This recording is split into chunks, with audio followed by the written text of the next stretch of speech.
watch this morning? I don't know. It was I saw it on Facebook. Oh yeah, okay. I wish I was at home to have the opportunity to watch this morning in the morning. But some of us aren't that lucky, Gareth. Well, some of us are. I used to actually masturbate to Richard and Judy.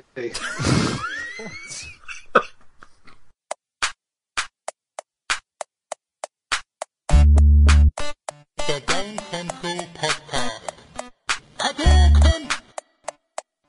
Hello and welcome to Game Central episode number 6. Some sad realisation today as we found out that our main listener base is actually sissies and crybabies. So a bit of wah and ooh. So put that together, and that is the Game Central Lives cast. Apparently, Gareth, I think it's a bit controversial. Well, I mean, babies cry. Some people are sissies. Sis. You know, it's quite nice. Right, so, as usual, it's time for me to introduce the cast. We have flu. Well, I don't have flu anymore. Gareth, do you have flu? I think it's gone down to a nice, gentle nose cold. A nice gentle tickle. Yeah. Guy, I know you were a bit ill last week, mate. Has that gone now? Yep, I'm good. Yeah? So, me and you 100%. Gareth is around 70%. That's generous. But yeah. Excellent. Apart from gaming and doing the weekly podcast, another of Guy's passions, which he absolutely hates, is music journalism. It is a chore to ponce around meeting his bands, has-been bands, and dazzling them with his boundless enthusiasm, and then types it up while chastising the waste of his precious time. He does it so you don't have to. It's Guy Whitlock. Good evening. Good evening, Guy Whitlock. Every week I do a hair-based pun to introduce Gareth Williams, and today is no different. Scientists use rats to grow human ears on the backs, and they also use Gareth to grow precious hair follicles for vain footballers such as Wayne Rooney. Every week, this is his hour of escapism, as he's allowed his break, and he enjoys spending it on nothing more than with us to talk about games. Hello, Gareth Williams. Alright. There we go. And then there's me, having just recovered from the emotional trauma of a failed Valentine's Day with my wonderful fiancée. What better way to carry on? And it wasn't my fault that Titanfall was released around this time. I am now with a vengeance and have overcome yet another flu virus. I am better than ever until the next one. I am at your service to talk games. And what a week of games we've had. I declared last week on last week's podcast that they should make some news happen. What did they do, Guy? They've only got to make some news happen. They have. Guy, I think you're being a bit irrational there. I'll tell you why. Because anyone this week will know that Irrational Games has unfortunately gone a bit downhill. But before we speak about that, let's put a little jingle in there, Gareth. Alright.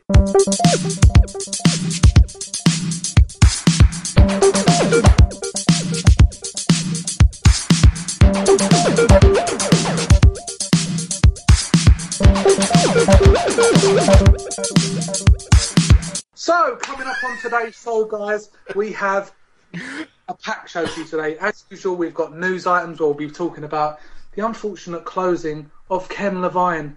No, he hasn't actually closed. It's his company, Irrational Games. We'll be talking about shock horror, some Nintendo things with Guy's Nintendo of the Week. And we'll also be speaking to what I probably think is most childhood dreams of owning your own game store. We've got someone that's only gone and bloody lived that dream, and his name is Stuart McNeil, and he owns a very successful, well, I don't know if it's successful, we haven't seen his actual financial back, and he could be losing money arse over tit every week, but we don't know that. But we'll just assume he could come on and start crying when we start talking to him about it, but it's a little less glamorous than a cosplayer. But again, it could be interesting, Guy. You could. Thank you very much. So on to news.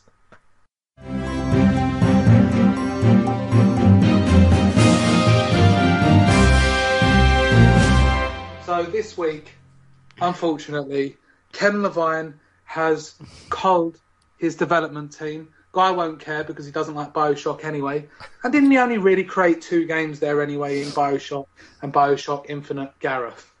Well, that's what they're most well known for, but they did make games before that, right? Like, he's been there for, like, was it 12 years?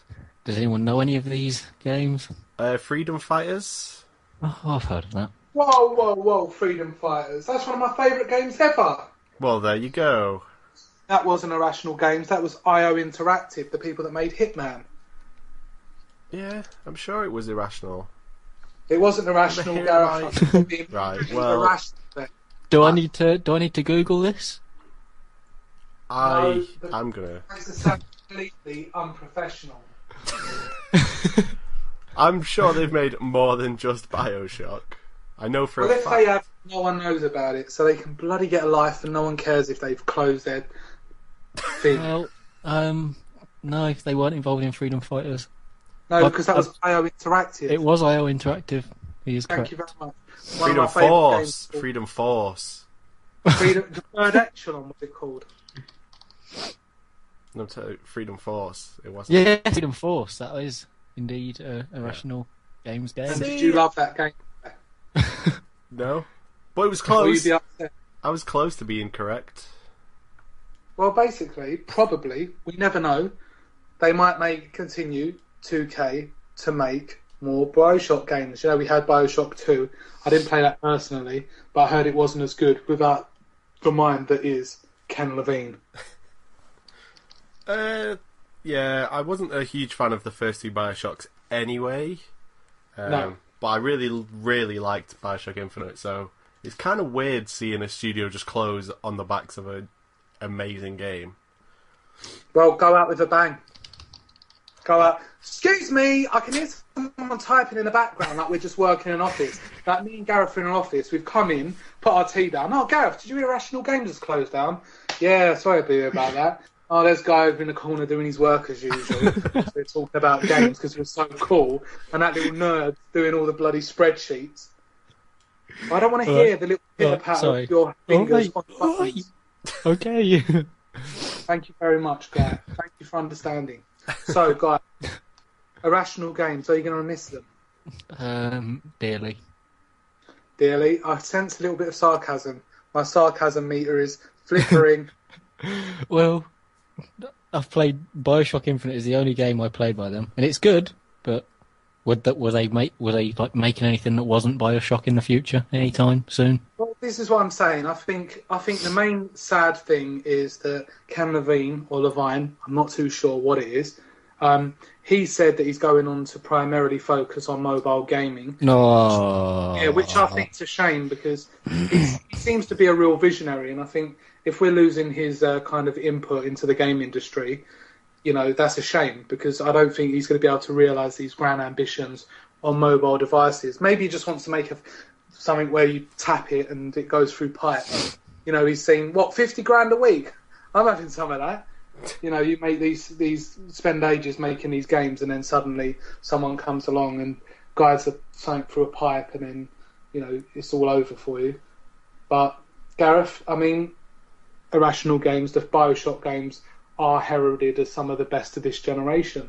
But presumably, Ken Levine, is he going to go back to it? We don't know. There's always a chance that he could decide to come back to it and do some more Bioshock games if his mobile industry doesn't work. Maybe we'll see a Bioshock mobile game. Flappy Shot! He's not just doing mobile, though. He is, that's what I heard. That's what someone told me. He said, I've got the exact quote here. He says he wants to make narrative-driven games for the core gamer that are highly replayable. Which says to me, like... devices. No, he doesn't say mobile devices. Okay, maybe I'm just wrong here, but I did read that somewhere that he's more interested in exploring the mobile demographic. Well... Like, what that says to me, that quote of narrative-driven games that are highly replayable, is like DayZ or Minecraft. That's what comes to mind for me. Yes. That is a really good narrative-driven. I need to know what happens to those little cube-headed guys when it gets dark and then them nasty men come out. I like to know that they're okay. Well, it's games where you make your own narrative, basically, isn't it? Well, in a sort of childish way, yeah. What? How is DayZ childish? Oh, I was talking about Minecraft, and sorry, because I know there are some people out there that says Minecraft is brilliant. We know DayZ, okay, yeah, you can create your own stories, but that is, just letting people get on with it and seeing people in the worst possible light. And if that's the future of gaming, Gareth, then I'm not happy with it.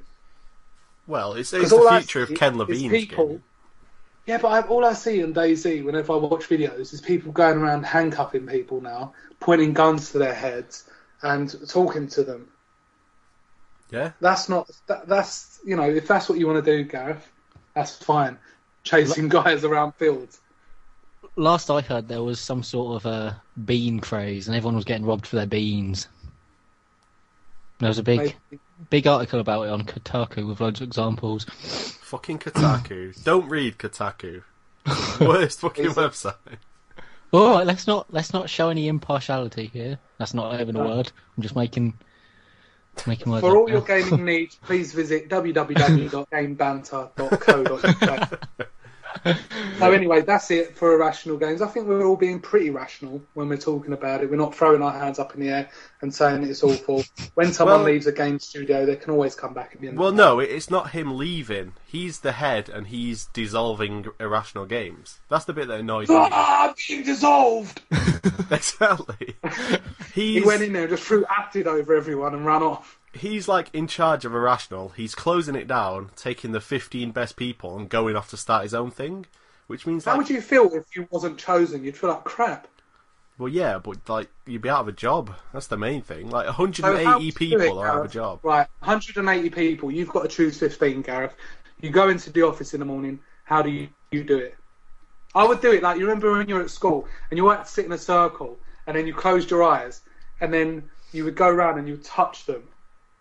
I don't know if I'm remembering this right. It's sounding a bit wrong. You'd kind of like touch their shoulder, and then they had to fall on the floor. I don't even know what I'm talking about. I really don't. I'm sorry. Gareth, how would you... Is this when you were a kid or like last week? It was when I was a kid last week.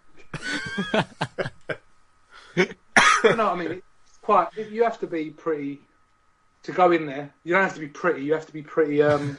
It's pretty cold-blooded. Have your mindset. Yeah, pretty cold-blooded. Hi, everyone. You're all gone, apart from these 15 guys here. They're my favourite. See you later. Well, like, that's the way it sounds, though. Like, we'll get more information, I'm sure, in the coming days. But the way it sounds right now is Ken Levine was like, oh, I want to make my own games my way, and then just left and closed down the whole company. Yeah. Oh. Yeah. I hope that's not the case. Like a child, like, spitting his pram out the dummy. No, that's not even a saying. That's worse than guys swimming with the fishes. Spitting his dummy out of the pram. Yeah, that's there the you one. go.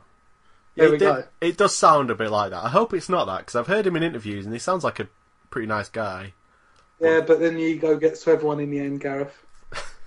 He could have been turned into a massive ego. His chair could have just raised from the middle of the floor, and he could have looked down on everyone with red eyes. And smoke could have come up from the floor. You, all of you, listen to me! Boom, boom, boom, boom. Bit of disco music coming on, a disco ball comes down, and then he says, I'm going to call out the names of the people who are coming with me. The rest of you, you're out of here. Kind of godlike complex. I'm sure that didn't happen. But anyway, the next news piece, Guy, you'll be interested in this because you're such a massive Doom fan. Buying Wolfenstein, as you do, you will be rewarded with a beta access to Doom 4. I didn't even know that had been announced, Gareth. And you're a bit of a PC guy, aren't you? Yeah, but I'm not a Doom guy. You're not a Doom guy.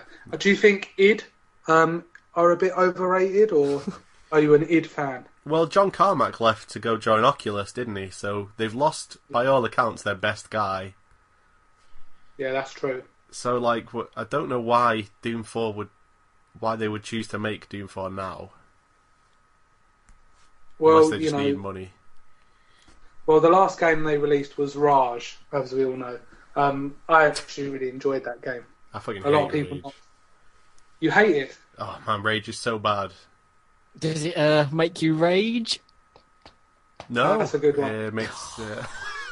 Oh. There's an article up on my website just called "Why I Hated Rage" that I just wrote about Wow. why Rage was shit for a while.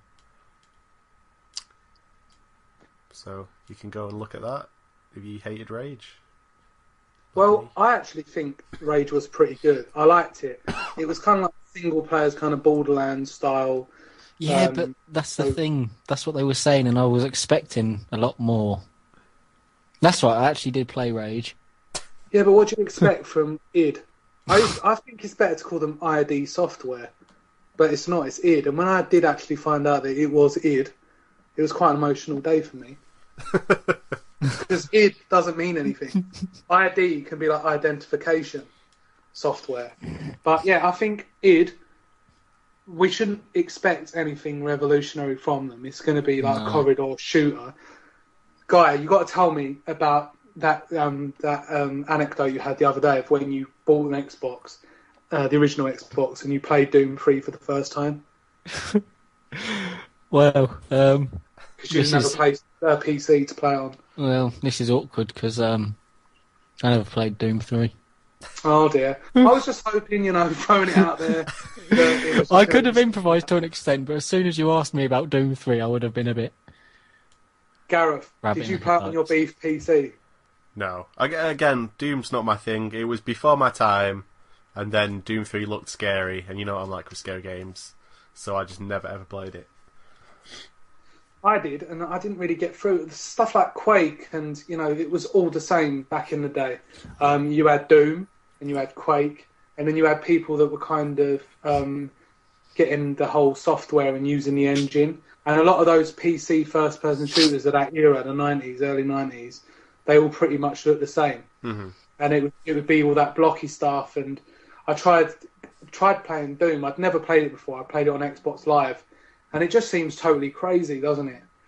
It's like, get a key, then you got to go here. The levels, none of them seem to make sense. It was like a door would just open and go, and then you'd put a key in it, and then you'd run all the way over to the other side of the level, and then you'd have to put another key in that. I don't know how anyone would have navigated that system easily. It's like Resident Evil. That was awful as well, wasn't it? It was like, oh, I need to go to the toilet. Well, you need to go to the other side of the mansion to get the ruby eye to put into the tiger statue. Then that will turn around.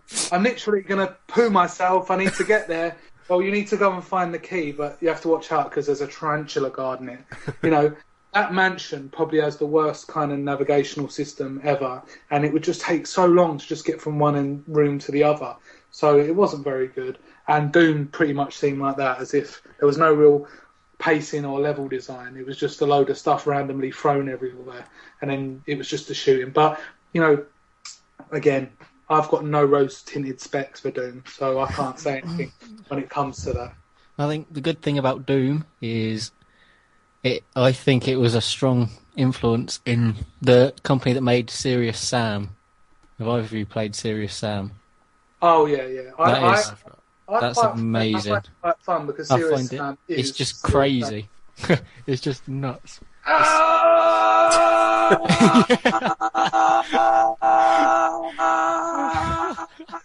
Oh, I have nightmares about that sound. Can you actually play that game, Gareth, or do you start screaming and run away from the PC? No, I've got all the Serious Sam games on my Steam account, but I've never played them. You should definitely play them. They are very fun. They're like a much more fun, better version of Doom. Alright. I would say it's like kind of, I don't know, but I've always likened it to Dynasty Warriors, where you just things running at you and you just have to deal with it the best way you can. I know the graphics aren't the best. I played Serious Sam 3. Oh, that's excellent. Which, it looks like absolute bum fudge. But It's just so crazy. I'm swearing tonight. I'm being so really nice. I'm being such a great guy. I'm being responsible for maybe our younger viewers out there from the age of 5 to 10 bracket. You mean all those crying babies that are apparently the only people who listen to us? Yeah, those babies and the sissy boys. But when you guys were younger, did you ever have a VTech computer? I didn't know. My sister did. You didn't? They were brilliant. I don't know why they haven't evolved. They should have evolved by now. Like a compact computer you can carry around with you and access things like the internet. Okay. I mean, it feels so antiquated, sitting by your computer waiting for it to dial up a connection. I'm ready for the future. But I did love VTech and Guy, and it seems that me and Guy exist on different ends of the spectrum of life. Because I just say things. Do you know what VTech is, Guy? Know vaguely what it is. Yeah, like if you were cool, you had one basically, and Well, it was there you basically go. a really basic. Do you know those little LED games you used to get? You probably don't know these either, but you used to get them from Argos, and you used to get like Sonic ones, where it was just like 2 frames of animation on an LCD screen, just going doot doot doot. Do you remember those, Yeah. Gareth? Yeah. I remember that. Game and Watch style. It was basically having that, a little screen, but housed in a massive laptop-sized thing, and you basically press buttons and it went doot, doot, still smile, and you couldn't really understand what the person said because it was so game, and you'd be like, what? And it would go doot, doot, and you'd be like, I have no idea what he's saying to me because it's such poor quality, and he's talking in like 2 bits of technology that it was more worse than the beginning of Altered Beast when it was that bit, which was actually Rise from the Grave. Yeah, so VTEX, I'm glad they've kind of gone. I don't know if you can still get them. I'm going to go out tomorrow, see if I can buy one, yeah? I don't know from where. I don't know where you can buy them from. But they need a constant power source for some reason as well, seeing as you could probably now power them on that 1 watch battery. But yeah, they were pretty grim. And yeah, I don't know why I got off on that. But, you know, we all used to have so many in my old house. Well, Me and my sisters used to really thoroughly enjoy playing them. Like I say, they haven't evolved into what they should be now. so remember to keep an eye out, listeners, for Doom 4 coming soon to VTEX near you. There you go. Guy. That's what I actually meant. But we're coming to the point now where the news is all about Nintendo. Guy, you've got some great news about Super Smash Brothers. Or is it just Smash Brothers? It's not Super. No, it is Super Smash Bros. Oh, it's still Super. No, it is. Because they can't go back from Super. Like, it was Smash Brothers, wasn't it? And then it was Super Smash Brothers. No, it was always Super No, Smash yeah, Brothers. it's always Super Smash Bros. Okay, I'm a div. Basically, you're going to unveil a character that has got the world on fever pitch. Go. This is a timed exclusive, everyone. You're not going to hear this anywhere else. Apart from everywhere on the internet. This is from one of Guy's... You won't hear this anywhere else as long as you don't go anywhere else on the internet. And your computer is locked and frozen on Yeah. the YouTube channel. And you don't know anyone. Which sounds pretty much like my life. So, Guy, tell me who this guy is. It is Little Mac. Oh, Little Mac. What about Big Mac? Do you even... Oh. Do you know who Little Mac is? I do. He's from a little-known game called Super Punch-Out. No. It's just Punch Out, isn't it? Has it got Super? You've got to No. watch with these games. It doesn't. It's just. I think the one on the SNES was Super Punch Out, but the original was just Punch Out. I think they both had Little Mac in, What does this though, mean? right? What kind Yeah, Little Mac's always been there. So he wasn't wrong. Well, yeah, I suppose. What is he bringing to the game, though, Guy? What moveset, what kind of techniques are you going to be able to use to really utilise this character? Because we all know that Super Smash Brothers is super deep. I think for this we should go to our resident Super Smash Bros. Expert, which is Gareth. Well, it's not me, so business of elimination, it would be Gareth. Gareth, has this got you frothing at the gash? My gash is thoroughly soaked at the moment. Oh, yes. That could be at the front of the box art. It's got me excited knowing that he's in it, but I'm not really sure why. His moves are all punch. He just punches everything. Punch, punch, punch. Yeah, but it looks like there's a lot of possible one-hit KO moves, which is cool. Well, that's Smash Really? Brothers, though. That's the whole No, point. yeah, true. And it's what's it? Smash Ball attack. Looks like he just turned into the Hulk, which is okay. Which is copyright infringement. Oh, shit. Yeah.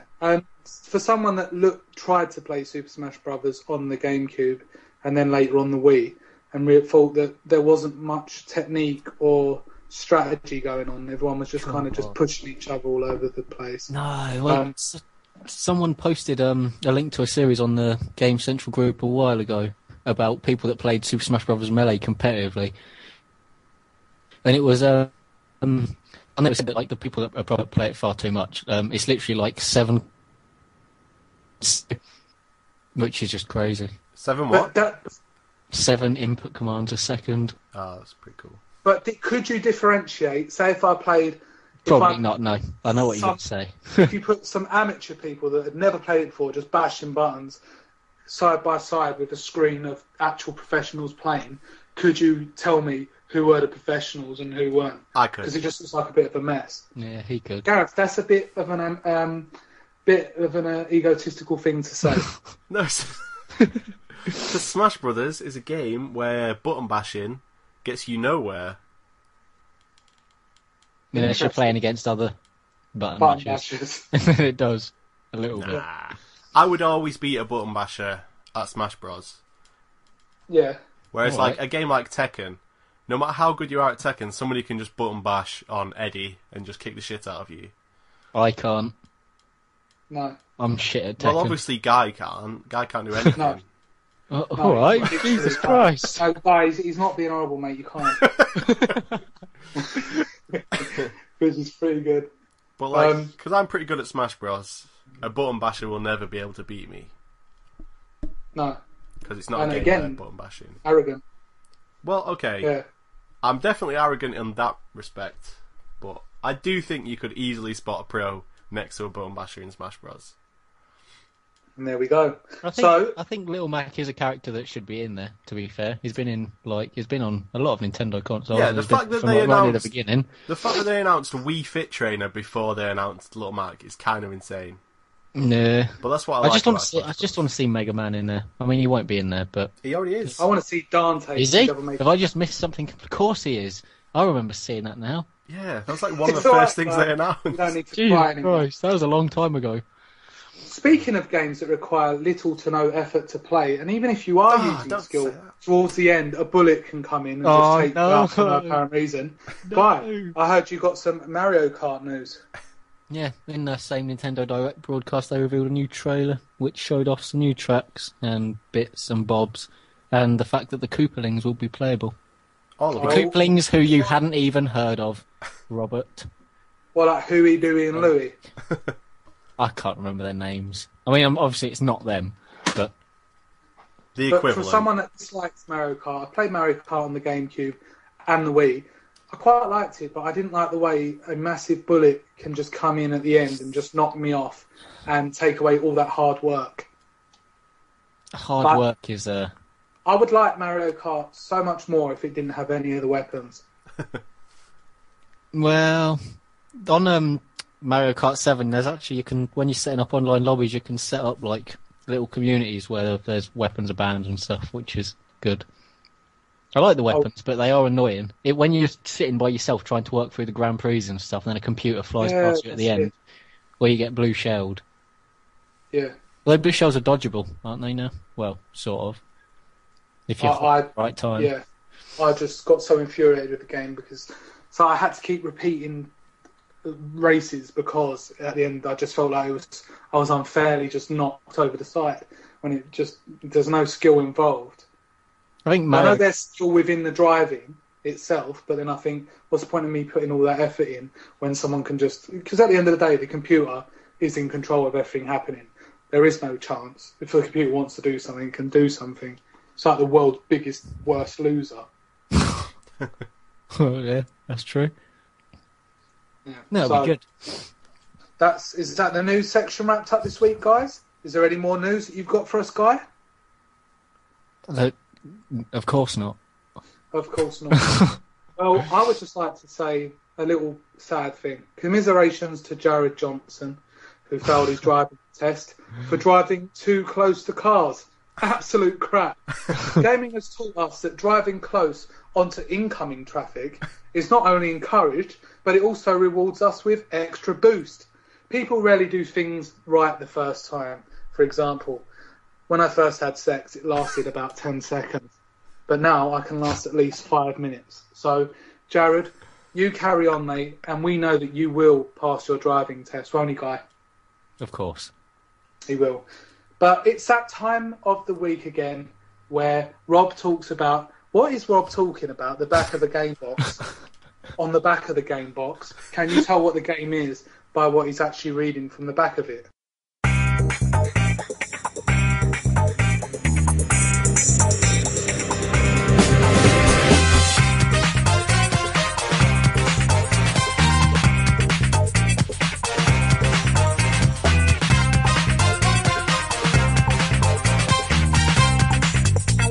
I must say, we had a winner last week, and his name was Dave Woods, and he correct. Thank you. Is that applause for me or Dave? Dave. Well done, Dave. Just slap. Why would we be applauding you? Thank you very much. So that was Shadow of Memories, a beautiful game. Do you have memories of that, Guy, or is it just merely a shadow? It's neither. Okay. I don't think I need to say what is now my catchphrase. No, yeah, you don't need to say your catchphrase. Gareth, will you be saying his catchphrase, or did you actually play it? I didn't play it, but I just want to say, I really think Dave Woods really deserves a pick-me-up after how cruel Guy was to him last week. I'm not one of these weirdos that thinks about game characters in a sexual way, so... Well... Mate, this is where we need the likes of Dave Woods. Dave Woods. Dave Woods. Dave Woods. Does he sexualise game characters? I don't know, maybe. I think, you know... Right, sometimes flips on people. Justice was done. You know, Dave got something good happen to him after such a horrible week after Guys. Well, Dave is going to get a really nice prize winging its way to him. Unfortunately, I didn't know his address, so I just made one up.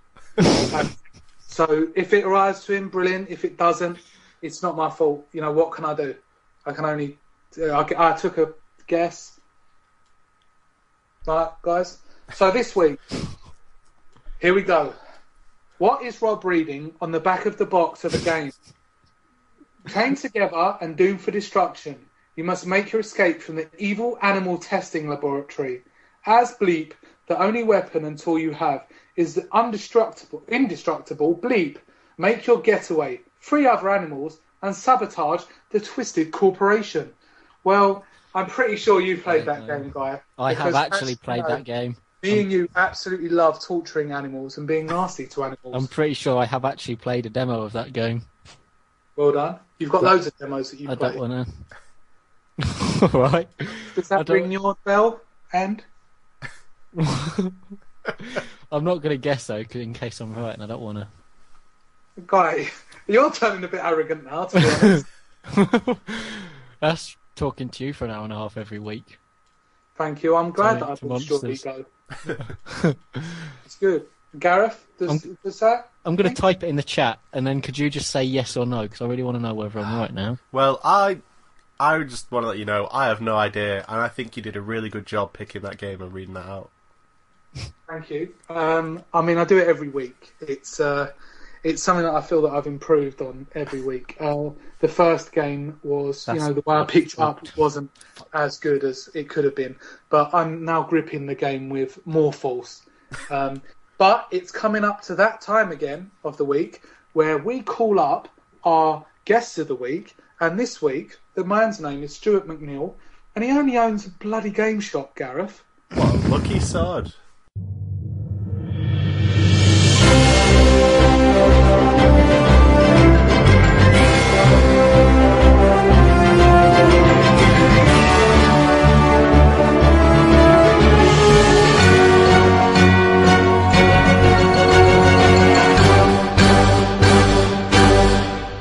Is there any better dream to have as a gamer than owning your own game shop? Is it as glamorous and beautiful as we would think it would be? Well, now we don't have to worry anymore, because I've got a conduit to ask my questions through and hopefully get some answers with Stuart McNeil, who actually owns a real game shop. We're not talking about an online shop on eBay where some guy's sitting in his room in his pants posting out PlayStation 1 games. We're talking about an actual physical shop that you can go in and buy merchandise from. Hello, Stuart. Hi guys, good to meet you all. All right. Good to meet you as well.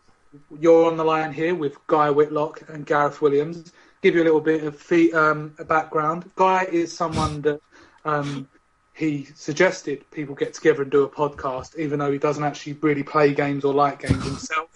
Right, okay. Gareth is someone that enjoys building PCs, and he doesn't really play games on them. He plays games more on his console.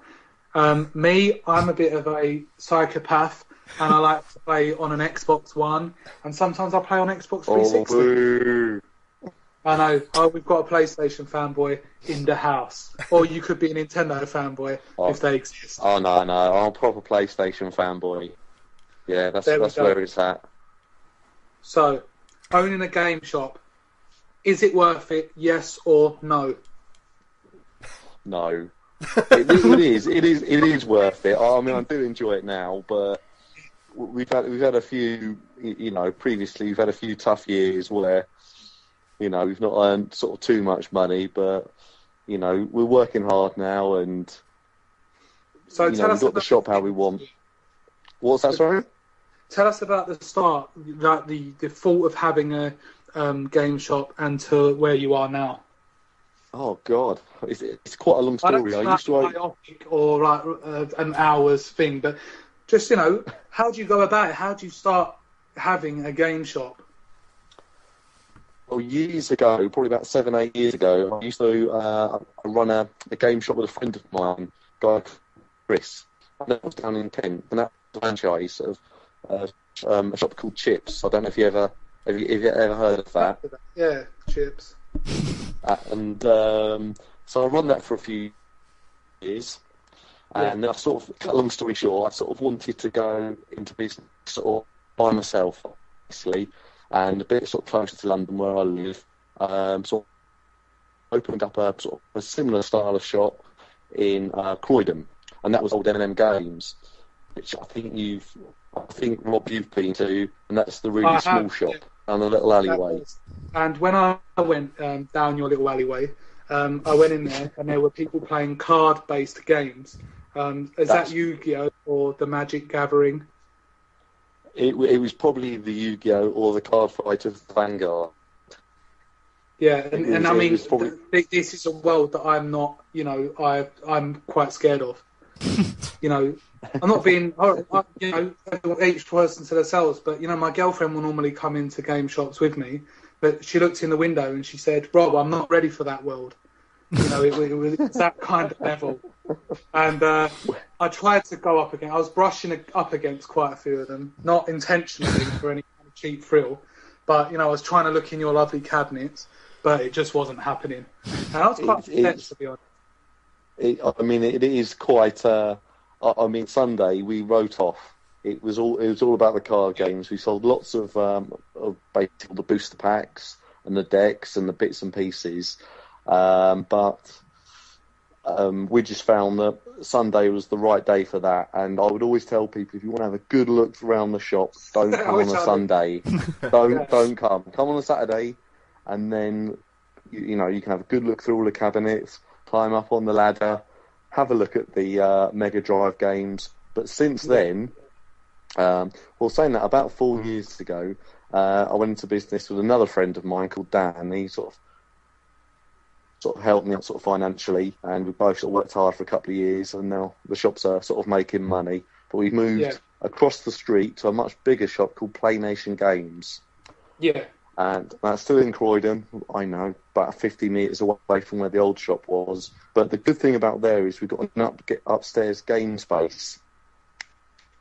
So all the floor, unusual characters, they can go up there and all the mages play all wizards. The card games. All the wizards. Yeah, all the mages and wizards.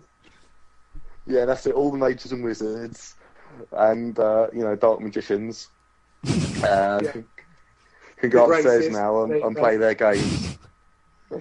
Yeah. What was that? You said dark magicians, and I said bit racist. Oh right, okay, yeah. Did you get the joke? I did, yeah, dark, yeah. Yeah. So I haven't had when you deconstruct what I say, because I basically have Tourette's that comes out of my brain. I'll just say things, and then when someone pulls me up on it and then starts talking about it, I realise, oh dear, that was a shame. Right. So anyway, we've got a Facebook group. Yeah. Stuart. And I asked them yesterday or the day before. I told them that we're going to be having a guy that owns his own game shop coming on, and whether they would like to ask any questions. And Guy is sitting there at his PC, and he's got this page up, and he's just going to ask a few questions. Hopefully, you can answer them as honestly as possible. If not, you can lie. We're not going to know. So, Guy, take it away. Yeah, sure. Right. How do you manage in the current climate against the big corporations? And how do you encourage people to come back to your shop instead of going off to, game or whatever? Well, with the game, I mean, they focus on new stock, and if you ever come into our shop, we do very little new stock. We're not interested in that, because it's, to put my business head on, there's very little margin in that. So we'd rather have all the, buy games off people and because operate some guy the trading can come in market. and say, how much will you give me for this Panzer Dragoon on the Sega Saturn? And you could go, oh, Dragoons, no one's interested in them anymore. I'll give you 50p. That and then you can say, Panzer Dragoon Saga game. Never heard of that. Yeah. Yeah. Never heard of it. We'll give you 50p for Panzer Dragoon Saga. Well, to go on a bit more, I guess we do all the retro games as well and the trading cards, and not many other people sort of do the trading cards, and I like to think we do that sort of well, properly, and do that well, and just the retro games, that's what we're interested in, that's what we enjoy talking about, so we focus a lot on that. All right. Someone asked which retro systems are popular at the moment, and does the popularity of the retro consoles shift at all?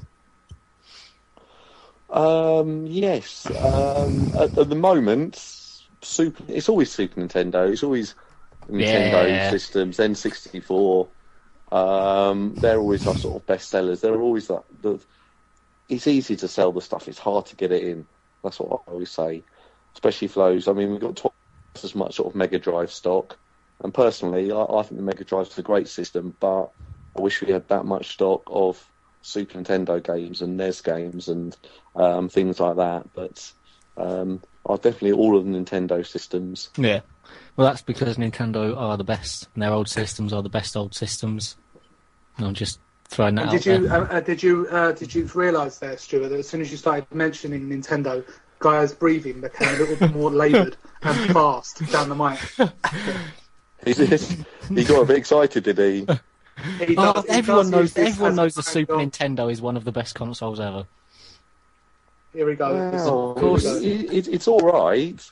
I mean, I did like the N64. The Sega Saturn was a good machine. Yeah, Sega Saturn was alright. Don't get too deep with it, Stuart. I mean, Guy can talk on the base level, but once you start kind of challenging on other consoles, he'll start crying and he'll probably run off, and he's still got some questions to ask. Do you have any good stories involving bad customers, in quotation marks? So Bad customers? Yeah. Anyone ever come in and kick up a fuss? Yeah, they quite a lot. We just, you just got to handle it. Stick to your guns and shoot them. Oh yes. Well, I myself, Stuart, used to work in Game Station. I saw that on your Facebook page. Yeah. Which one did you work in? Elton. Oh, that was a terrible one. I remember that about 5 years ago. Oh, there was some guy behind the counter in that place. Anyway, carry on. That would have been me. I was morbid obese and had breasts. So that might have been what it was. But How would you say your customer service is, Stuart? Because I want to just test it for a minute. How old is my customer? How's your customer service skills? Would you say you're in the upper echelons of excellence? Well, I'll give myself 7 out of 10. You know, I can get a bit stressed and... I was known for being the guy that brought in the accidental damage cover. You know, when you go in there and they go, would you like this, mate? And then they look at you all blank and stare. But whereas I actually knew my stuff, I could talk to the customer rather than just sound like a robot that needed help wiping its bum. So, little bit of improv here, Stuart. Are you ready? Yeah, improv. Yeah, here we go. Whose line it is anyway? Right, here we go. I've just come to your shop. Ding, do you have one of those kind of ringing? We don't. We keep the door open. Okay, so I've just walked in. Outside. Yeah. Excuse me, mate. I came in here yesterday. I bought this Xbox 360 game off you. I don't know if you could see inside, but on the disc there's actually a circular scratch, kind of going all the way around. It weren't like this when I bought it yesterday. It looks like you did that to your own machine, mate. How am I going to do that? It just sits on the settee. It sits on the settee. Yeah, we put it on the settee. And you jiggle it about a bit, do you? We jiggle it about, and it made a noise like... and I pulled it out, and it's got this scratch on it, mate. But I swear it weren't there yesterday. Yeah. Well, if it wasn't there yesterday when you brought it from us, fresh and clean as we test all our discs... yeah, there's not much we can do, really. Oh, mate, thanks We can find you another one on the shelf, and you can buy that. Oh, no, it's hard. I just bought this yesterday for like 30 quid. Awful. Right, mate, anyway, sorry about that. I'll talk to you later. Later. Right, Guy, what would you give that customer service out of 10? That was good. That'd be a solid 8. Would you be happy? Solid 8? Yeah. Right, Gareth, how about you? I go for like a 6, personally. Oh, Six? Are you kidding me? Well, you Right. you didn't offer him like a refund or anything? Because it wasn't Fine, he damaged his own game. He's on a Took it podcast! home and damaged it and broke it. You should have offered him like a brand new PlayStation. Brand new PlayStation. Yeah, you're on a Gareth, podcast, man. you're not going to get a job this, mate. What would you do if a customer came in with a scratch disc? Oh, give me a new PlayStation. Bloody hell, love it. Right, so Stuart, this is another one I did a lot of. Right, you ready? Another one, yeah. Scenario 2. Right, mate, I've got FIFA 09 here, PlayStation 4. What would you give me for it? What system is it on? PS3. Has it got any instructions? No. What am I going to have to put instructions after like 4 years, mate? I think we'll leave that one, to be honest, thank you. What are you talking about? I paid £50 for this 5 years ago. I think you've answered your own question. Oh my God, you just made me have an epiphany and a realisation on my life. That's the way I live. Thank you very much. Stuart, that was absolutely excellent. Oh, thank you. I am usually a little bit more personable with people, but Yeah. I kind of got the character that you were giving me. Was had a bit of an attitude himself, so that rubs off on me. He had a big attitude problem, and I was rubbing off on you. Yes. Right, so third and final one. Here we go. All right. Okay. Hello. I was going through my grandson's stuff as, unfortunately, he passed away a few weeks ago. And I've got this sealed copy of, I don't know what it is, Panzer Dragoon cigar. I was wondering if you would buy this sort of stuff. He's got a, I don't know, he's got a sealed Nintendo. I don't know what all this stuff is. It's just junk to me. I thought you guys might have some sort of use for it. Yes, certainly. We can buy all of that off you. I imagine you'd be looking for cash. Yes, preferably. We are quite poor, and we need to pay for a nice sending off for him. Oh, okay. Well, we can certainly offer you some good money for those. Yeah. What are they good games? I mean, I don't know anything about games personally. I was just told to come here because you guys know about games. Yeah, they're certainly very collectible. Really? Especially the sealed Nintendo game. Okay, yes. So what are we looking at here? A figure. Well, I would have to actually see the game maybe more in person to really analyse the current market conditions. What's that? Sorry? There you go. They're actually in this Sainsbury's carrier bag. There you go. Just have a rustle round in there. Well, they do look very good condition. Thank you. He never touched them. He didn't like games. I just bought them for him. You brought them for him. Did you get what I said? What was that? You brought I said them. I'm looking Brought for the game. about £30 for them all. £30. We can do better than that. Oh, thank you so much. No problem at all. I'm really waiting for a price. You go home and play some Cherry. What's that? Thank you very much. You have a good day, Stuart. No problem. We're here to help. I love you. Right, Stuart, that was absolutely brilliant. What I didn't know is that he was actually called Bernard Manning, and he was a computer game expert, and he's just sold you empty cases that are sealed. Well, what was that? Sorry. My friend actually, someone that I was working with in Game Station, bought a load of sealed games that didn't have any games in there. The guy just basically redone his sealed job and then sold them onto game, which was absolutely awful. Right, Guy, you got another question there? I can do. Is the sound quality dropping for anyone else, by the way? Is that Yes. just me? It is a little bit. Yeah, A little bit jumpy. Okay. Right. What could that be because of? Internet connections, maybe. Yep. But we'll just have to make that. I am downloading lots of episodes of Battlestar Galactica Ah, at the moment. no, But I priorities. want to watch them later, so I can't really stop that. So sorry about the quality, guys. Is that all right? Yeah. Would you, cool. right, Stuart? Would you hire someone who had game as a previous employer on their CV? Yes, I would. What if they came in and said they only lasted 2 days because they were terrible? Probably not. Probably not. Yeah, but they. What if they if- said that they if would give someone- away a free PlayStation?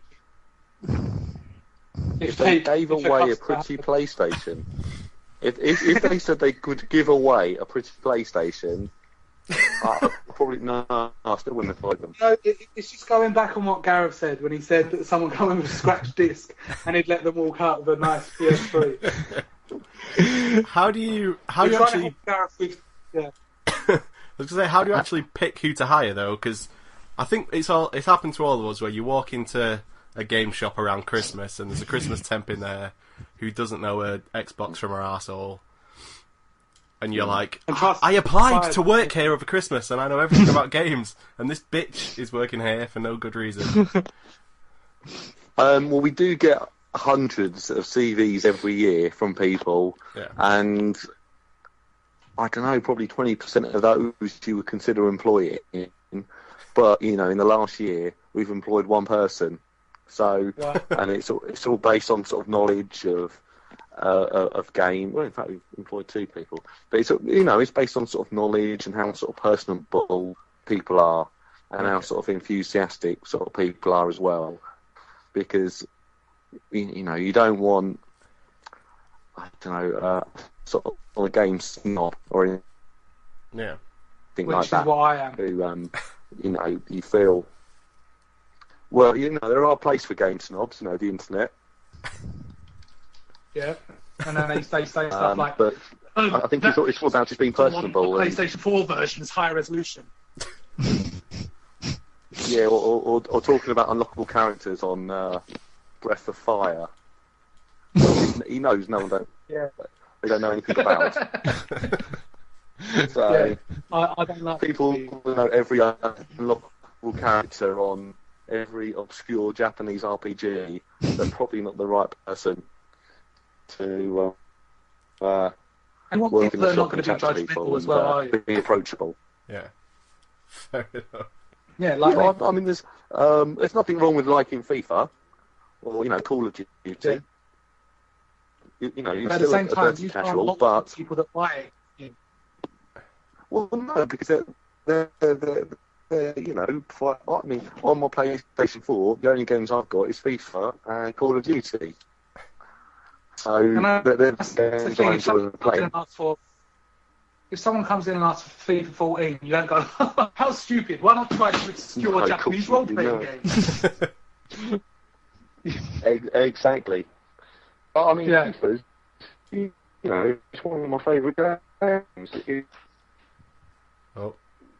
Yeah, if they bring And if out anyone every is year, upset it's, by the sound quality, you can blame Battlestar Galactica.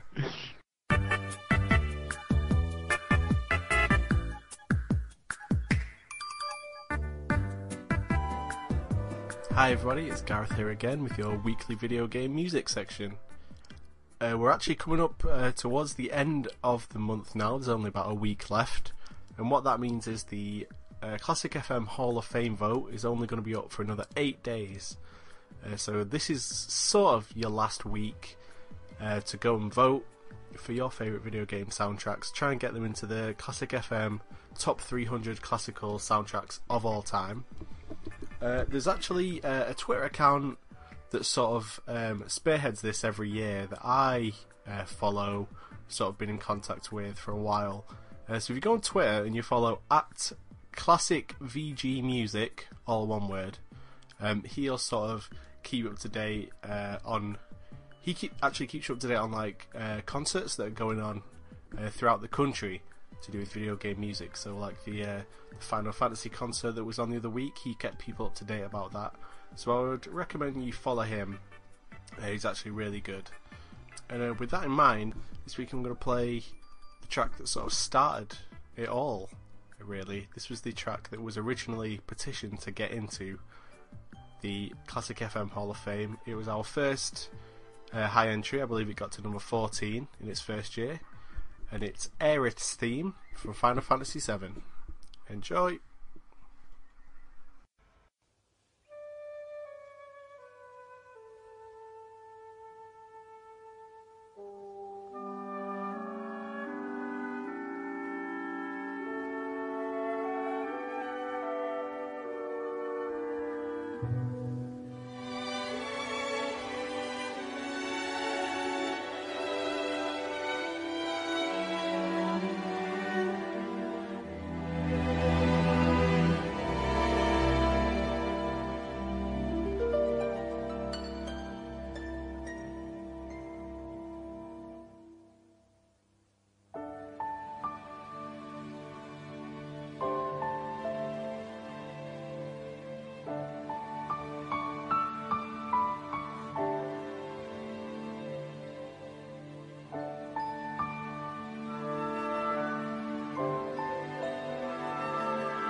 Stuart, we'd like you to join us on this one of what we've been playing this week. This week, I have been mostly playing the Titanfall beta. Beta. Better beta. Isn't that just Call of Duty with robots? No, it isn't. And a bit of wall running. No, it isn't. It's actually a very solid game.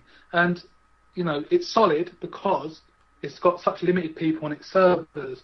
And I'm enjoying it a lot. But I know that when I get the full retail release and there's millions of people across all the servers, I'm going to get the usual lag.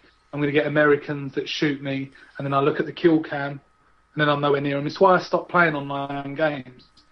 Titanfall, as it is perfect. But I don't think they're going to say to me, okay, Rob, we're not going to do an actual release. We're just going to allow you guys to play the beta so you can enjoy a smooth, glitch-free running game.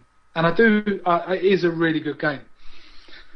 You know, a lot of people say, oh, it's Call of Duty with robots, but it's not. It's like there's 3 levels of combat going on at any one time. You've got like the infantry fighting each other, and then you've got these big mechs kind of fighting as well. That's the other level. And then you've got the other level where there's people fighting along the rooftops trying to get out of the way of these mech fights. And it's just such a brilliant grand scale of things.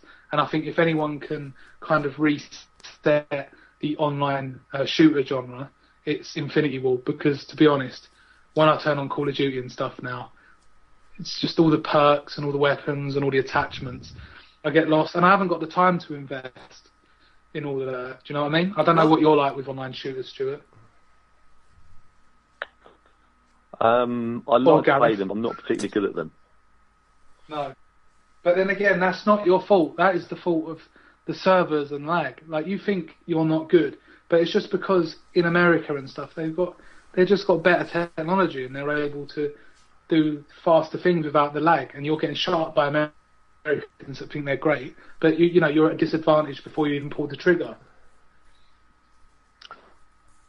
Yeah, I can see that, but I don't know. I just put it down to my lack of ability. As you get older as well, I have that you kind of lose your. Yeah. I'm happy if I get more kills and deaths. That's my pinnacle. Someone that plays Black Ops 2 for no apparent reason is Guy Whitlock. He actually uses like aim bots and hacks like that, so he can get big scores. Yeah, I don't know why you do it, Guy, but if you'd like to. What makes you throw around accusations like that? Exactly.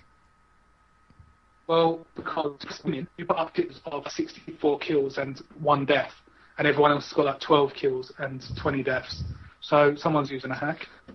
Or just... It might just be really good at the game. It's because I'm not even good at shooters or, in fact, Call of Duty. It's just because I've played Black Ops 2 loads when it came out.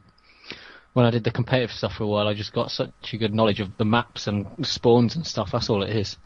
I'm not actually that good, so... So you basically just exploit the design of the maps? No, I don't exploit the design. I exploit my knowledge of the design. So that's still cheating in a way. It's not cheating at all. Learning how the spawns work. That's learning the map. Yeah, learning the maps and learning how the spawns work is just, that's what you do. Which is cheating. That's not cheating at all. How is that cheating? You have spawn points, don't you? You're one of those stupid little guys that starts crying and then staying in spawn points and using a sniper rifle. No, I've never used a sniper rifle. That's the one thing I can't do. No. Why do you feel the need to be so aggressive? What's your... I don't... Call of Duty, to me, Call of Duty 4 Modern Warfare was the pinnacle. And it hasn't really recovered since then, to be honest. Yeah, I just like that one. Spawn camps. Yeah. I used to love playing that game. I used to hide in one little bit of the map and shoot everyone. It was brilliant.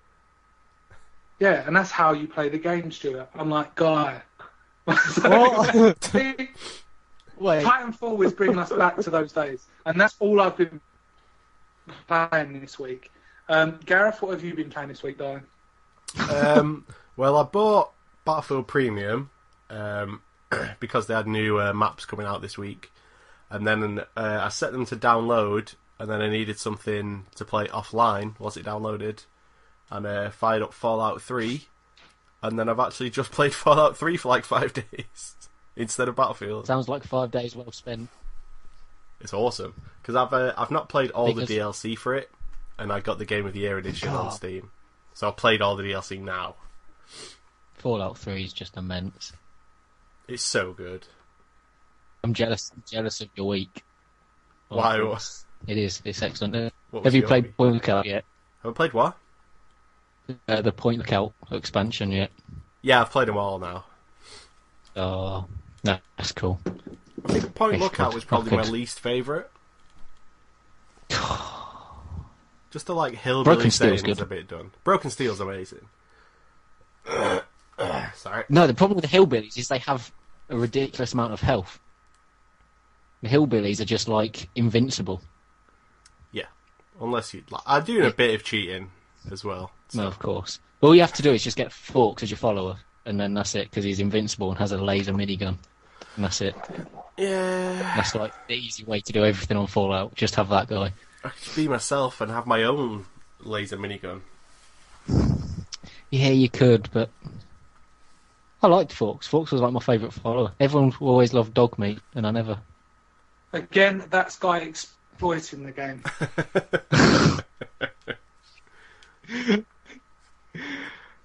Do you ever play a game on a level playing field, guy? Without using some kind of exploit of the game? What is exploiting? What about map knowledge is exploiting? You've got an invincible NPC that follows you around doing all your dirty work while you go around picking herbs. Yeah. What's wrong with that? Right, so is that all you've been playing this week, Gareth? Pretty much. I completed Lego Marvel, and then played a little bit Disappointing. of Daisy. What? Why? It's not the best Lego game, is it? It's pretty fucking Is it? good. It's alright. Lord of the Rings was the best. Lord of the Rings and Star Wars are my favourites. Star Wars is the best. Lego Marvel is probably second best. Because the thing is, there are just way more interesting Marvel characters than there are Lord of the Rings characters. That's true. Like, Well, I don't know. There was something fun about cooking with Sam on Lord of the Rings. that sounds lame Cooking as little shit. Lego eggs. Whereas, like, you can have Spider-Man and Wolverine and Iron Man and Mr. Fantastic all in the same group, because all those rights aren't the movie rights, so they can all mix together, and it's awesome. Yeah. I guess. What about Lego Undercover? I only really care about the Lego when it's about something else I care about, like Lego Star Wars, Lego Indiana Jones, stuff like that. I want to get Lego City Undercover for my really, really unused Wii U, but I just haven't got around to it yet because Wii U games just cost more than I can justify paying. But Donkey Kong comes out this week, but I don't want to pay 40 quid for it. It's not. I tend to not pay that much for games ever, and I'm not about to start. What if it's 40 hours Stuart long? can do a cheeky little deal. Not on new games. No? There you go then. When it comes in pre-owned in 5 years' time, he'll do a cheeky little deal. I'll do cheeky. But you've got to wait 5 years. Alright. 5 years though, Guy. Right? Yeah. So, Guy, what have you been playing? Probably. You already know the answer. He has been playing with. I don't know what you've been playing, Guy. Well, despite my promise last week to complete Bioshock Infinite this week, I haven't even touched it. Dickhead. You made me sick. Well, I bought Black Ops 2, didn't I, like last Thursday? So I rebought Would you that. like to say a swear word at him, Stuart? Swear word? Yeah, it's already been used.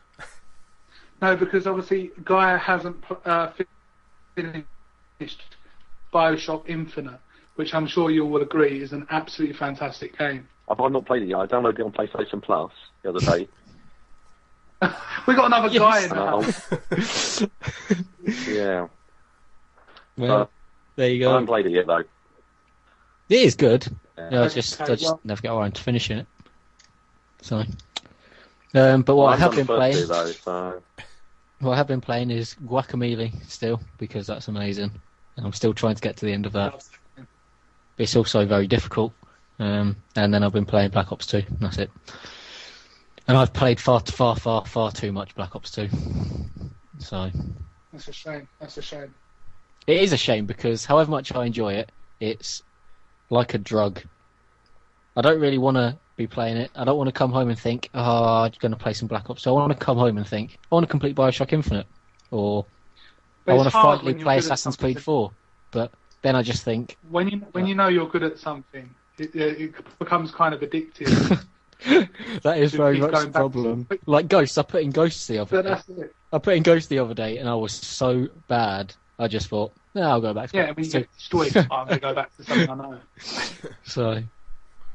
So yeah, that's literally it. I think I've prestige. What about- I think I'm pretty much up to prestige level since like last Thursday. So just kill me.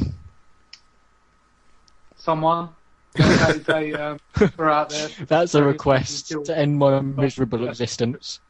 Make him swim with the fishes. Right, so make him swim with it. Right, so Stuart, you've got a whole game shop that you can, I presume, just take any game you fancy and take it home and play. Yeah, within reason. But this week I've been mostly playing Flappy Bird. Yes, brilliant. No, Yeah, I haven't. I heard you talking about that last week, or in Yes. last week's podcast. But no, I've not been playing Flappy Bird. I did download it. I've been playing that game Ease, the Return of Cell Setter on the PlayStation Vita. It's been my dream to complete a Japanese RPG. I've never ever completed a Japanese RPG.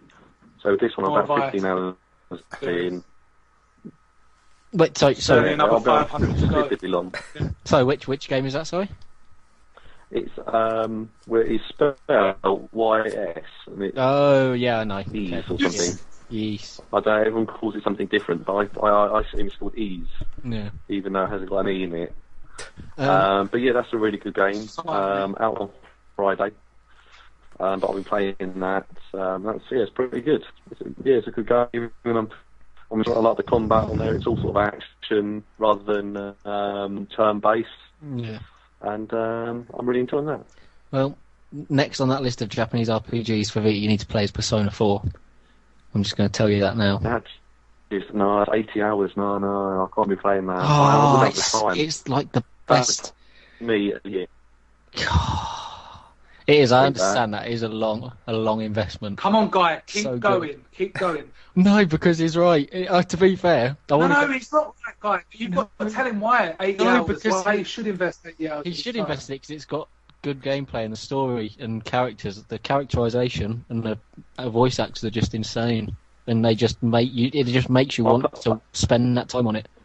But on the other hand, I've heard it's it's not good. even Everyone says it's good. 80 hours. It still isn't even really enough. So, like, I want to get now Persona 3 is on the PSN store. I want to get that and play that again, but I just do not have 130 hours to spend sitting in front of my TV. You don't. It's- I mean, for me, exactly. I wouldn't be able to. If I started that game and committed myself to it, I'll still be playing it at the back end of the summer easily. Yeah, I But understand that. I actually look on this website. I don't know what it's called, but how long does it take to complete a game? And if I'm ever sort of committed, if I think, should I get that game? If it's got good reviews, I'll always look on this site. And it will tell you how long to complete the game. Yeah. And if it says something like 8 hours, I'm like, yeah, I'll have a bit of that. And but this game apparently takes about 25 hours, so it's quite a long one for me. That's fair enough. But not too bad. Yeah, so I'm about 15 hours in, so... I just think as gamers, we're always fighting against time and trying to fit in what we can. And I'm playing the Xbox One at the moment. It's like the lack of games. I know it sounds a bit like kind of justifying it buying early, but the lack of games has let me kind of spend time on games that I wouldn't normally, like Dead Rising 3. Mm-hmm. I would normally, if that was released on the Xbox 360, you know what it's like. You're sitting there, oh, I've got to finish this, I've got to finish this because there's so and so coming out next week. Not having that kind of pressure, I'm really enjoying Assassin's Creed 4 a lot more than I did when I had it on the Xbox 360 around Christmas time, where all the crazy games were coming out. And you know, it's been nice not having that pressure of saying, oh, I've got to quickly wrap this up and trade it in because Blood Simulator 12's out next week. So, you know, it is nice to have that, but at the same time you do want more games. But yeah, when you start saying, oh, even though I would enjoy this, but it's going to take 25 hours to complete, it's probably better to play a game you're going to love for 25 hours than 3 games that are pretty average at 8 hours each. Do you know what I mean? So it's kind of weighing it up. Yeah, for me, I find I can't do 2 games at once, if that makes sense. So I can't be playing. Yeah. If I'm playing something on my PS Vita, that's all I'll play. I can't start another game, if that makes sense. What, even on a console? I know if I do start another game, yeah, no, it's. I mean, I haven't switched on my PlayStation 4 for about sort of 3 weeks because I've been playing on the Vita. So I downloaded all those games on PlayStation Plus, but I know I won't touch those until I've completed that game on the Vita. But if I do touch those games, I'll probably, You'll just end up playing the game on the Vita. Yeah, that's the situation I'm in now. I've got Bravely Default on the 3DS. I've got Assassin's Creed 4. I've barely touched. I've had Demon's Souls for about a year and a half, and I've still not got past like the 2nd level. Never finished the story of Grand Theft Auto 5. That game, though, isn't it? Yeah. Yeah, everyone says that's tough. Yeah, but that's no excuse. Perseverance. And I do not have enough of it. I did pick up Ni no Kuni. Oh, did you finish it? No, I'm looking at it now. So he just said he picked it up. I haven't finished it either. Yeah. I think I've done about half an hour, 45 minutes. Oh, no. But I've got you've got to push yourself for the first few hours to get into the game. That's very true. And then persevere with it. And but the problem is that'll be on the PlayStation in the living room, and you know the Winter Olympics is on at the moment. Nashville's getting really good. There's a lot going on in my life. Sounds terribly busy. I know. And, you know, things like that. So, do everyone see curling today? No. I haven't seen a second of the I'm so Olympics. far away from Olympics. Yeah, it's unbelievable. I'm so removed Man, from we're going to the final of the curling. Well, I don't even know. Is that where you throw a thing down an ice rink? Yeah. So, yeah, basically, yeah. You sort of skid a big lump of granite, and you've got to get it in the big target at the bottom. Yeah. Riveting. Yeah, it's good stuff. They should make a game of that. I don't know, they could do. I'm fairly sure there was a version of it on Mario and Sonic at the Winter Olympics. I was about to say that, yeah. Not that I ever played that game, but...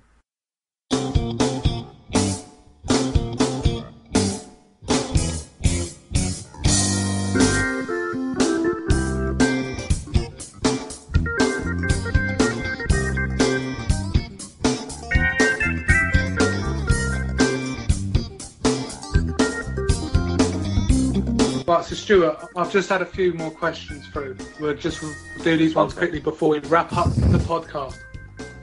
Do you have Chrono Trigger or Illusion of Gaia for the SNES? No. We might have Chrono Trigger in Japanese, though. Cool. He's just going to have to find out if he speaks Japanese. If not, we can supply a translator. It's not a problem. Does he have any sealed copies of Monster Rancher PAL in stock? No. Is that like Jolly Rancher? I don't have a clue. It sounds like, I think it was one of those Pokemon rip-offs when Pokemon was at the height of its popularity. Yeah. be honest, I haven't even heard of that game. I might have to do some research on that one. Okay. What do you think of games practices? Do you think they help or harm the image of high street retailers? For the record, bad experiences with games are why I buy about 95% of my online stuff now. I don't mind game.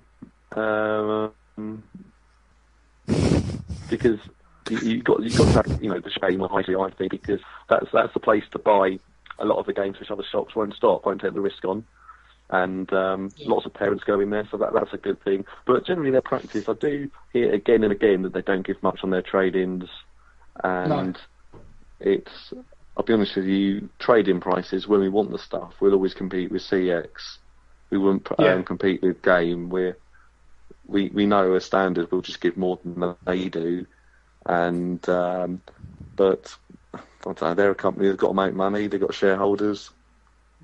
Well, I sometimes think that CEX are kind of quite an irritant for game because, game, if they had the market all to themselves, would offer really low trade prices. But you've got people like CEX offering like £30 for trading of a newer game.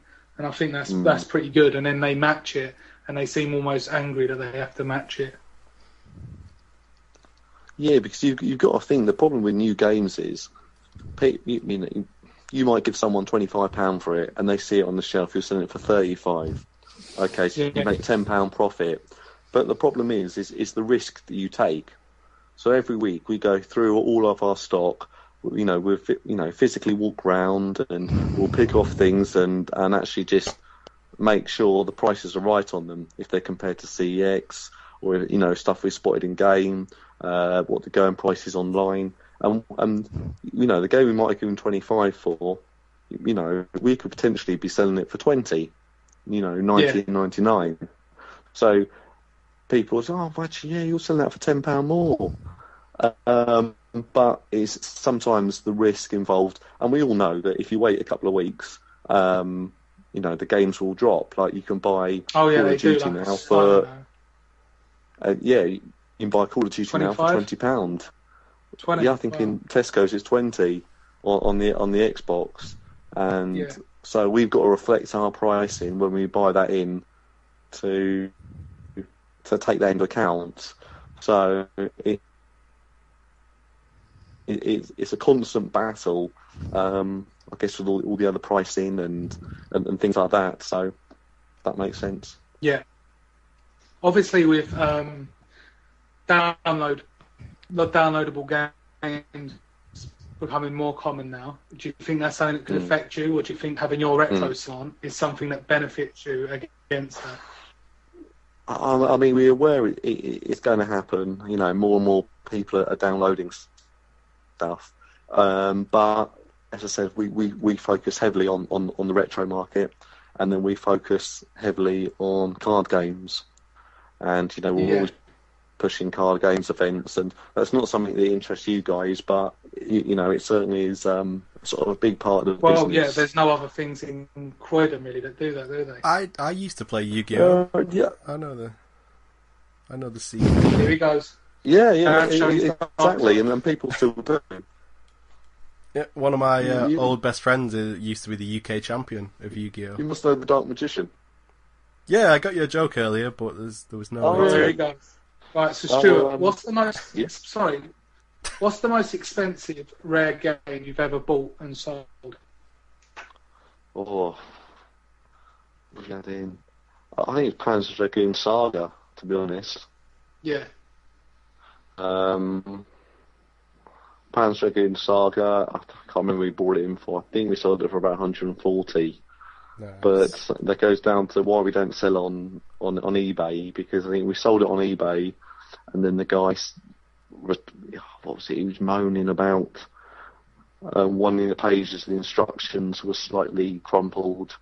Oh yeah. So he sent it back, and so then we resold it in the shop for, I think, less than what we sold it online for. But so that sort of said, okay, we're not going to sell on eBay. It's just it's better too much hassle. Yeah. It's better, and it's people know that the stuff they see on our Facebook page, they can come in, have a good look at it, and chances it will still be there. And I think we get a lot of collectors in, and myself and Dan, a business partner, we make a lot of effort to make sure we know what people want, and we know what people collect for. So if you come in, enough times, we'll know. Oh, here comes Bob. We've got some more Dreamcast games in for you, and we'll show him them and things like that. It's all about sort of getting to know your customers, and that's it's that much personal approach. Yeah, just know what people sort of collect for. If you know someone's a Sega fanboy, or they love Nintendo, or if you ever I'm get feeling that Japanese passion games that in. you've got something that Bob's going to love when he comes in next. You're like, hey Bob, come over here, mate. You never guess what I've got. Well, it's so much stuff we get traded in, and it's sold hours later because of one little Facebook message, and so the person I go, I know he collects whatever it might be, and so Facebook they're down, they brought it. It's not even gone on the shelf, and that's the sort of hopefully the sort of personal approach that we do. Oh my God, is that your girlfriend? No, she's not here yet. That's not my door. Whose door was that? Must be Guy's. Guy? He's gone.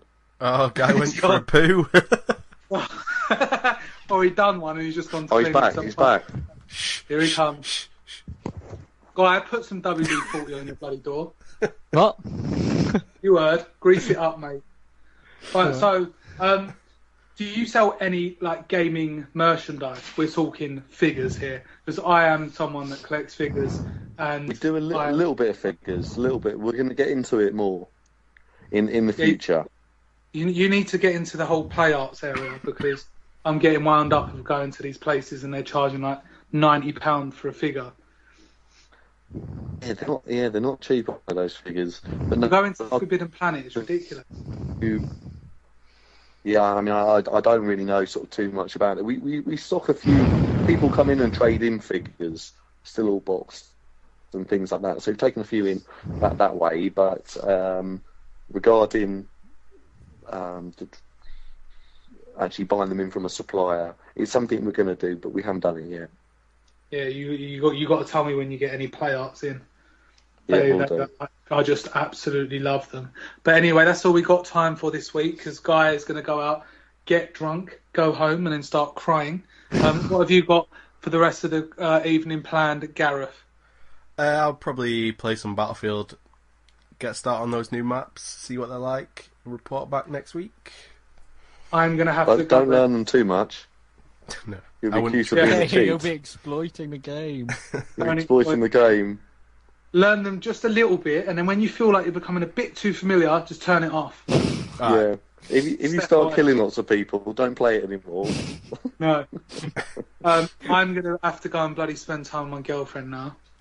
Oh, man. Whenever I have to go back into the room to see her, she's always watching The L Word, which is like a lesbian drama. And she said she likes it because the storyline's good. Come on. Right, so Stuart, what will you be doing once you hang up that phone? Battlestar Galactica. Everyone already knows I think I might watch a bit of Touch of Frost. I think that's on this evening, ITV3. I'm joking there. I didn't actually hear the joke because you broke up quite a lot. Oh, it's a joke about watching A Touch of Frost on ITV3 tonight. Could you please do the joke once again? Oh, it's not funny anymore. It's not funny. Please do it, because it could be the funniest joke that anyone's ever told, and I don't want it to be lost with technology. It's not that funny. I built it up. It's all about the moment of saying it. Okay, right, one more time. All right, I'm going to be watching A Touch of Frost on ITV3. That's not a joke. That's just you telling us what you're going to be watching. I know, but I'm not going to be watching A Touch of Frost on ITV3. I don't know that. And if we said, oh, that's pathetic, You loser, why would you spend your life doing that? Presuming you were joking. Then you could turn around and go, actually, guys, you've really hurt my feelings because I love David Frost. I don't mind a touch of Frost, you know. I mean, when I was younger, I think I used to watch that back in the day. Yeah, but on the serious note, I don't know. I'm gonna probably have my dinner. Yeah. I don't know. What did I record last night? I might watch the curling, actually. Yeah, the highlights of the curling. Right, well, I'm going to go off now, go into the bathroom and have a curling of my own. Jesus. Thank you very much. And that is the end of this week's podcast. Join us again next week where we will have something different. Bye-bye. Bye. See ya. Bye.